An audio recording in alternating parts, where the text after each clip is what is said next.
देश में जब से मोदी सरकार आई है तब से सरकारी कंपनियों को बेचने का सिलसिला जारी है। यहां तक कि सरकार अपनी जिम्मेदारी से मुक्ति पाने के लिए कई कंपनियों को तो बंद भी कर चुकी है। अब सरकार की नजर देश की सबसे बड़ी कंपनी पर टिक गई है। वो 70 से 90 के दशक में लोगों के दिलों पर राज करने वाले स्कूटर लैम्ब्रेटा को भारत में बनाने वाली सरकारी कंपनी स्कूटर्स इंडिया को बंद करने की तैयारी कर रही है, जिसके बाद हजारों कर्मचारियों का बेरोजगार होना तय है।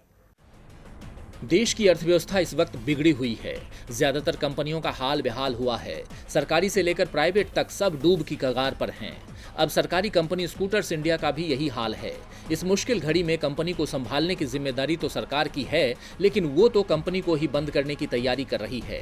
कहा जा रहा है कि पहले सरकार ने इस कंपनी की पूरी हिस्सेदारी बेचने की योजना बनाई थी, लेकिन किसी ने स्कूटर्स इंडिया को खरीदने में दिलचस्पी ही नहीं दिखाई। इसीलिए सरकार अब इसे बंद कर सकती है। आपको बता दें कि स्कूटर्स इंडिया में सरकार की 93.87% हिस्सेदारी है। अब सरकार कंपनी को संभाल नहीं पा रही है, इसीलिए बंद करने जा रही है। कहा जा रहा है कि स्कूटर्स इंडिया को बंद करने के लिए भारी उद्योग मंत्रालय ने प्रस्ताव तैयार किया है। सूत्रों के मुताबिक इसकी सारी जमीन बेच दी जाएगी।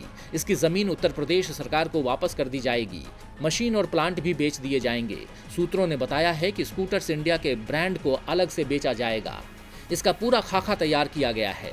इसे बेचने की जिम्मेदारी MSTC metal scrap trading corporation को दी जाएगी और सरकार के इस फैसले का असर हजारों कर्मचारियों पर पड़ेगा। कंपनी बंद होने से कर्मचारी बेरोजगार होंगे। उन्हें दूसरी नौकरी देने का इंतजाम सरकार ने अब तक नहीं किया है। यानी साफ है कि सरकार अपने फैसले से एक बार फिर हजारों की नौकरी छीनने जा रही है। DB लाइव की रिपोर्ट।